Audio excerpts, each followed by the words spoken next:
For those of you who follow me on Tumblr, you may notice that fairly recently I started following a blog called StarKid Confessions. StarKid Confessions is a blog that does exactly what it sounds like. It posts confessions about StarKid. And for those of you who don't know what StarKid is, I'm just going to give the short answer. StarKid is a company now based in Chicago, but originally from Michigan, that writes musicals, usually parody musicals, and performs them. And it has a very large following. They recently did a musical called Twisted, the Untold Story of a Royal Vizier. It was a story of Aladdin, but told from the point of view of Jafar. So it was a parody of both Aladdin and Wicked.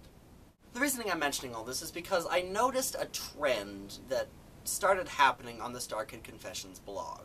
So many people kept being upset because Lauren Lopez and Jamie Lynn Beatty, sorry if I'm pronouncing any of their names wrong, only got ensemble parts. Now, first of all, this is ridiculous because the parts that they did play, well, I guess technically being deemed ensemble, were wonderful. I mean, Lauren as Monkey and Jamie as Sea Witch, come on. Pretty awesome.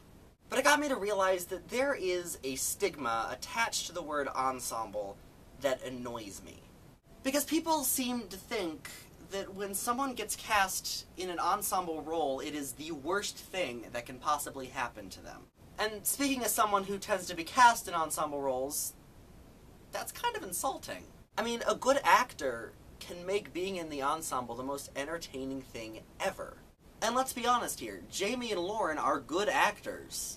And I also get this with Jim. I actually have a confession that I took a screen cap of that I'm showing you probably right now, maybe, sort of, possibly. But Jim is easily one of the most funny things of any play that he's in, so I don't see why people have a problem with it.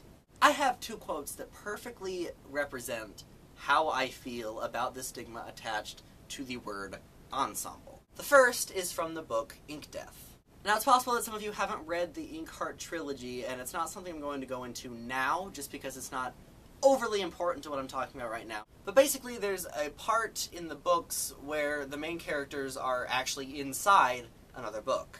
It's not quite as complicated as it sounds, and there is one character that in the original book didn't have a big role, but in the actual story that they are living, she does. And it leads to this quote. "Perhaps you could learn from her how small parts can be made into major roles if you play them in your own way." And the other quote is from the Lydia Bennet Diaries. And if you watch Lydia Bennet, then you know exactly what's going to happen.